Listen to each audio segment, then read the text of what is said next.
Muito obrigada, prazer estar com vocês. Prazer é sempre nosso, doutora. Sim, doutora, o tráfico de pessoas continua a ser uma das mais graves violações dos direitos humanos. Como é que interpreta a evolução deste crime e o surgimento desta nova modalidade em que as vítimas são forçadas a participar em esquemas de fraude e outras atividades criminosas? É uma situação grave, porque envolve pessoas mal intencionadas e envolve pessoas inocentes que acabam entrando nessa rede sem nem perceber e muitas vezes não conseguem sair dela. Sim, professora. E a ONU indica que os países africanos representam cerca de 31% das vítimas do tráfico transfronteiriço. Que fatores sociais, económicos e políticos ajudam a explicar esta vulnerabilidade em vários países africanos? Olha, eu vejo nos dois extremos. No extremo mesmo de pessoas vulneráveis que vão se tornar vítimas do processo, eu vejo principalmente a juventude, particularmente mulheres, que estão à procura de uma oportunidade de trabalho, uma vida melhor, e acabam se envolvendo com uma organização criminosa. Por outro lado, eu vejo também que organizações internacionais, elas podem estar radicadas em países africanos, mas não necessariamente elas são desses países. Elas acabam se beneficiando por alguma falha na legislação local, por algum favorecimento, acaba se tornando interessante para elas se radicarem ali até para poder fazer o aliciamento, mas nem sempre é de grupos africanos. Sim, professora. E hoje muitas vítimas são recrutadas através de redes sociais e falsas dizia, ofertas de emprego. De que forma a educação, a literacia digital e a sensibilização podem contribuir para evitar que mais pessoas caiam nestas armadilhas?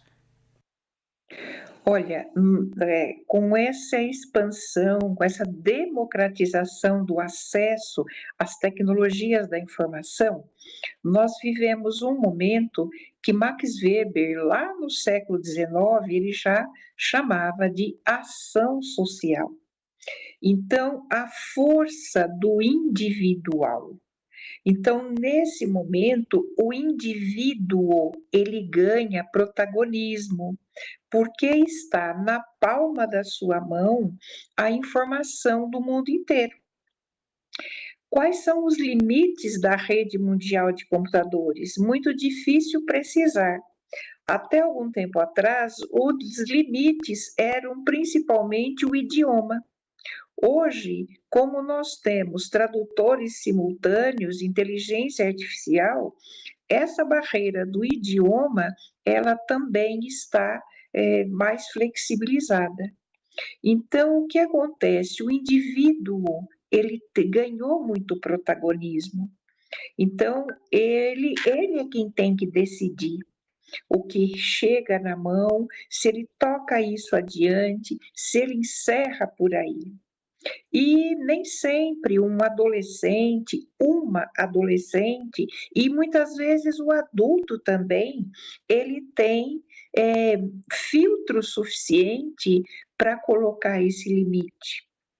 Então, todas as pessoas, de modo geral, estão expostas, sejam jovens, adultos, idosos, e aí entram as organizações criminosas extremamente especializadas. Não só especializadas do ponto de vista de uma estrutura informacional, mas especializadas também em metodologias de abordagem, que sejam por meio da voz, que seja por meio de textos, que seja por meio de vídeos.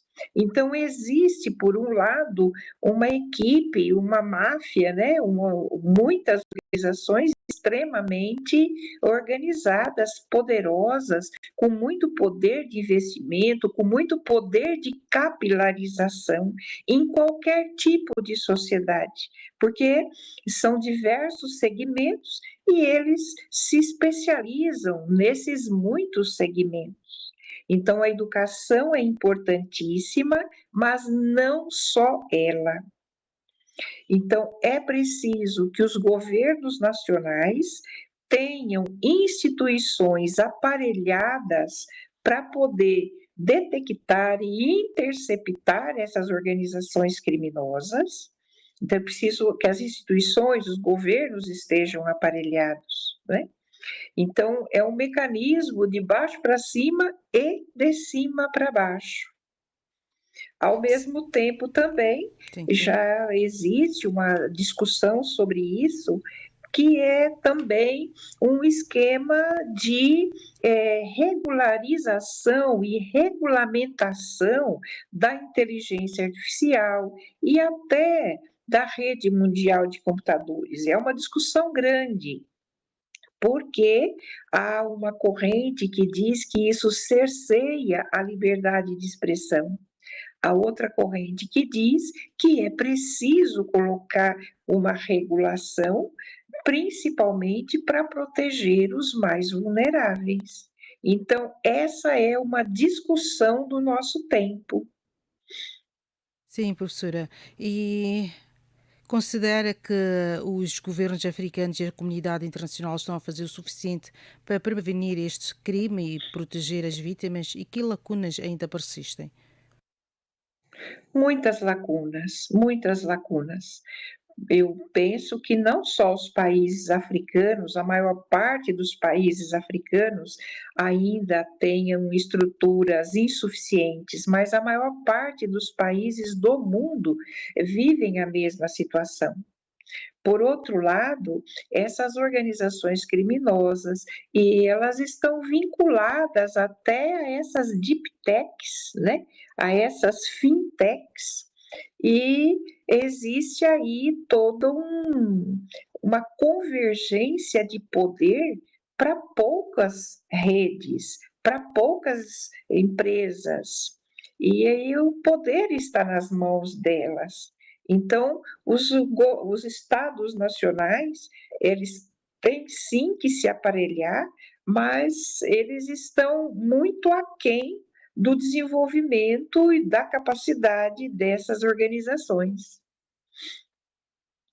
Sim, doutora. E que mensagem gostaria de deixar neste Dia Mundial contra o Tráfico de Pessoas, especialmente aos jovens africanos que procuram oportunidades de trabalho e podem tornar-se alvo de redes criminosas que atuam através da internet e das redes sociais?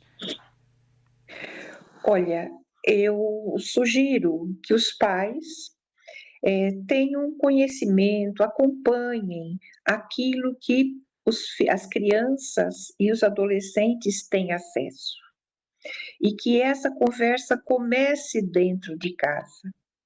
E que se os pais não conseguem acompanhar a evolução da tecnologia, porque as gerações mais jovens estão muito mais qualificadas, ambientadas nesses ambientes digitais, que os pais reforcem valores, o valor da confiança, o valor da unidade familiar, o valor mesmo da cooperação, o valor diante das dificuldades, os filhos terem coragem de chegar nos pais. Se eles entraram em alguma rede que percebe que não é uma rede idônea, que tenham a coragem de chegar até os pais e que os pais saibam acolher. Esse é o primeiro ponto.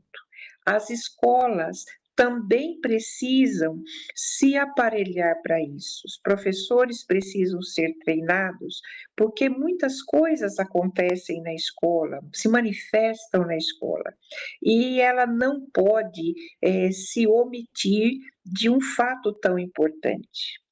Por outro lado, precisamos reforçar as democracias que nos dão liberdade de pensamento, liberdade de ação, mas também estabelecem regras.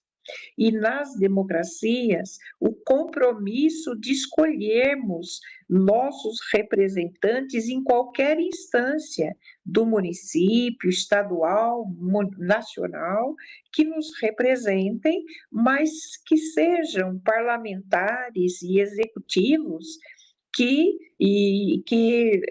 tenham essa bandeira, né? Que tenham essa preocupação. Os judiciários dos países também precisam se modernizar.